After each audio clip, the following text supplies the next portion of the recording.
अस्सलामुअलैकुम my dear students, मैं हूं शमा असलम, आपके favourite YouTube channel copy class में। आज हम लोग डिस्कस करने लगे हैं चैप्टर 17 बायोलॉजी का, जो है कोऑर्डिनेशन एंड कंट्रोल इसका नाम है। इसमें टॉपिक डिस्कस करने लगे हैं प्लांट हार्मोन्स के बारे में। फ़र्स्ट ऑफ़ ऑल हम लोग डिस्कस करेंगे कि हार्मोन्स क्या होते हैं। फर्स्ट ऑफ़ ऑल हम लोग क्या डिस्कस करने लगे हैं, हार्मोन्स क्या होते हैं।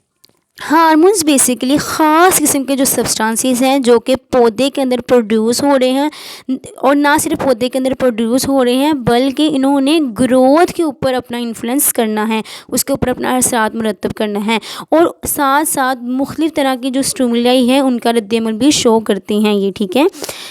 Some of the special substances produced by the plants which influence the growth and plant responses to various stimuli are called hormones, ठीक है। मुख्तलिफ़ तरह के जो है ना वो हार्मोन्स जो हैं वो पौधे में मौजूद होते हैं, यानी कि ग्रोथ प्रोमोटर्स भी अवेलेबल हैं in the form of hormones, और ग्रोथ इनहिबिटर्स भी मौजूद हैं। अगर हम बात करें किसकी जी, ग्रोथ प्रमोटर्स की, तो वो हार्मोन्स जिन्होंने ग्रोथ को प्रमोट करना है वो क्या है, ग्रोथ प्रमोटर्स, ठीक है। और वो जो जिन्होंने ग्रोथ को इनहिबिट करना है उसको हम लोग ग्रोथ इनहिबिटर्स का नाम देते हैं। अब ग्रोथ प्रमोटर्स की एग्जांपल ले तो वो एक्सिन है, जिबरेलिन है, साइटोकाइनिन है। इनमें अगर किसी एक पर भी आपको नोट आ जाता है तो उसमें हम लोग 4 पॉइंट्स लेके आप लोग अच्छे मार्क्स हासिल कर सकते हैं, ठीक है। अब इनमें जो सिमिलैरिटीज़ है ना एक्सिन में, जिबरेलिन में, साइटोकाइनिन, वो यहाँ पे लिख दी गई हैं। यहाँ पे मैंने इंशाल्लाह डिस्क्राइब करती हूँ, और डिफरेंस जो है वो हम लोगों ने वहाँ पे डिस्क्रिप्शन दी हुई है उसकी। अब चाहे वो एक्सिन हो या जिबरेलिन हो या साइटोकाइनिन हो, सब ने प्रमोट करना है किसको, सेल डिवीजन को प्रमोट करना है, ठीक है। सेल डिवीजन को प्रमोट करना है, ना सिर्फ सेल डिवीजन को प्रमोट करना है बल्कि सेल की इन्लार्जमेंट में, उसकी ग्रोथ में और बर्ड इनिशिएशन में भी अपना अहम किरदार अदा करना है। किसका, तीनों का सेम ही सिमिलर ही काम है, ठीक है। प्रमोट करना है सेल डिवीजन में, ठीक है, सेल इनलार्जमेंट में हेल्प करनी है, ठीक है। सेल डिवीजन यानी कि कैम्बियम, यानी कि वो सेल्स जिनमें क्या हो रही है, सेकेंडरी ग्रोथ हो रही है, उसमें भी डिवीजन में हेल्प करनी है। इंड्यूस करना है किसको, पार्थिनोकार्पी को, यानी कि सीडलेस फ्रूट्स को क्या करना है, इंड्यूस करने में अपना किरदार अदा करना है। डिले करनी है लीफ सेंसियंस को क्या करना है, डिले करना है। ब्रेक डाउन करनी है किसको, बर्ड की डोरमेंसी को ब्रेक डाउन करना है, यानी कि वो ग्रो कर सके किस में, जो कि उनका एक क्रिटिकल पीरियड है, ठीक है, यानी कि ऑप्टिमम पीरियड्स, यानी कि जो बिल्कुल फेवरेबल कंडीशन है उसमें क्या कर सके, ग्रो कर सके। इसलिए वो क्या करते हैं, ब्रेक डाउन कर देते हैं किसको, डोरमेंसी को। क्लियर है ये चीज़। अब ये बात की थी हम लोगों ने सिमिलैरिटीज़ की, ठीक है। अब हम लोगों ने इसकी बात करते हैं एक्सिन के बारे में, कि एक्सिन बेसिकली क्या डिफरेंस रखता है जिबरेलिन से, साइटोकाइनिन से, ठीक है। एक्सिन ने क्या करना होता है जी, इनहिबिट करनी होती है, रोकना होता है पोटैटोज़ की स्प्रेडिंग को, ठीक है। रूट की ग्रोथ को बहुत ज़्यादा कंसंट्रेशन में ये नहीं करता है, बल्कि क्या करता है, at a very low concentration में रूट के केस में क्या करता है, प्रमोट करता है। In root promotes growth at very low concentration, ठीक है। ये बात हुई थी रूट की। जबकि स्टेम में क्या हो रहा होता है जी, इसे सेल की लार्जमेंट करनी होती है behind apex. Indole acetic acid promotes cell division in region behind apex, ठीक है, कि एक्सिन ने इस तरह से अपना किरदार अदा करना होता है। सेल डिवीजन यानी कि जब कैम्बियम के सेल्स यानी कि जो सेकेंडरी ग्रोथ में पार्टिसिपेट कर रहे होते हैं ना, उनकी जो सेल डिवीजन है ना, उसमें भी एक्सिन ने अपना क्या करना है, अपना किरदार अदा करना है। क्लियर है ये चीज़। दूसरी हम लोग बात करें किसकी जी, सिलेक्टिव यानी कि वीड किलर के बारे में बात करें। किसके बारे में बात करें कि ये किस तरह से दूसरों से डिफरेंस रखता है। तो एक हमारे पास है 2,4-डाइक्लोरोफिनॉक्सी एसिटिक एसिड, क्या है, 2,4-डाइक्लोरोफिनॉक्सी एसिटिक एसिड, जिसको हम लोग 2,4-D का नाम भी देते हैं। ये एक ज़बरदस्त किस्म से सिलेक्टिव वीड किलर है।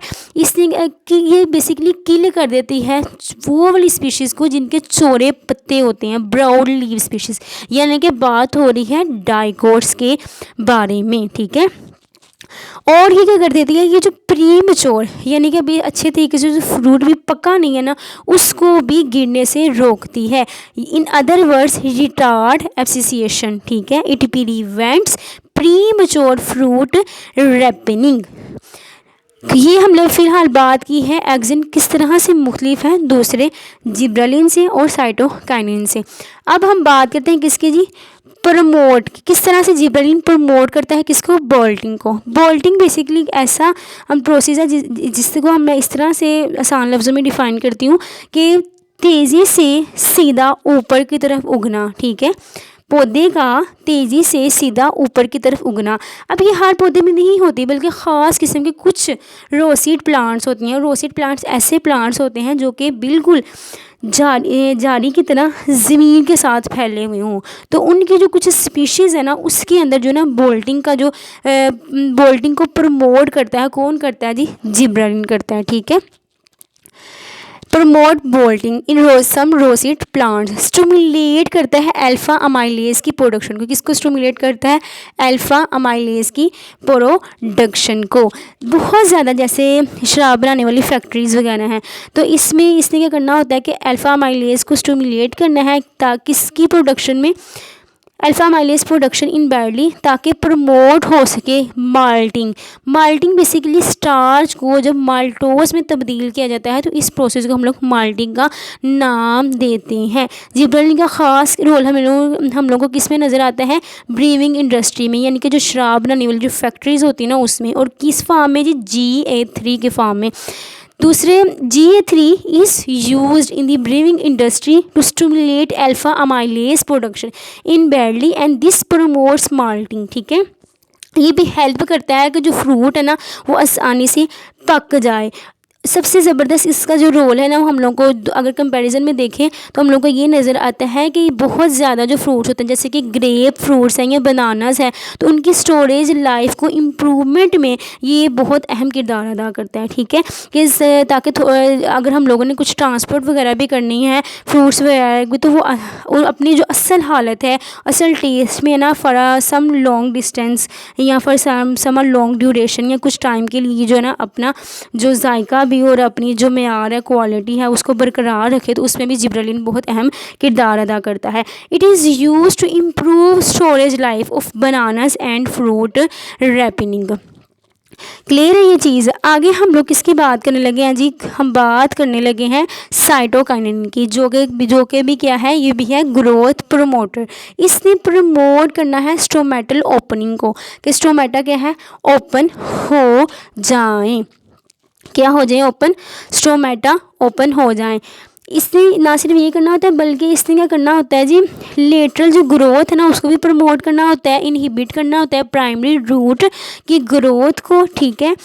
अब बहुत ज़्यादा ऐसी कंडीशंस हो जाती हैं जैसे कि ड्राफ है, इनके खुश्क साली हैं, तो उसमें खुश्क साली या पानी की कमी है, तो उसमें इसने क्या करना होता है कि उसके हवाले से ही स्टोमेटा को ओपन या क्लोज़ करने में साइटोकाइनिन का भी अपना अहम किरदार है।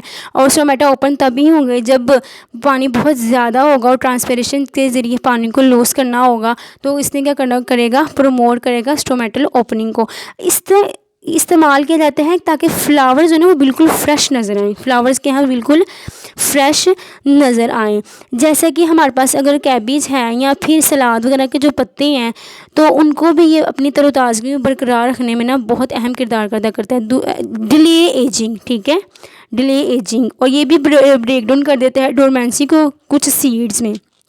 ये था हमने आज पढ़ा कि किस तरह से सिमिलैरिटीज़ हैं एक्जिन में, जिब्रेलिन में, साइटोकाइनिन में। और अगर किसी एक के बारे में नोट आ जाए तो आप आसानी से ये लिख सकते हैं। और ये जो चंद अदर पॉइंट्स हैं इनके डिफरेंसेस के हैं, दो पॉइंट्स हैं, याद कर लीजिएगा तो बहुत अच्छे से आपका क्वेश्चन अटैम्प्ट हो जाएगा।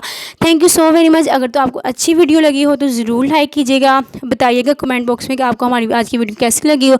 मिलती है इंशाल्लाह नेक्स्ट वीडियो में। अपना ख्याल रखिएगा, दुआ में याद रखिएगा, लाइक करें माय वीडियो, सबसे पहले सब्सक्राइब करें माय चैनल, बेल आइकन को दबाना मत भूलिएगा। अल्लाह हाफिज़।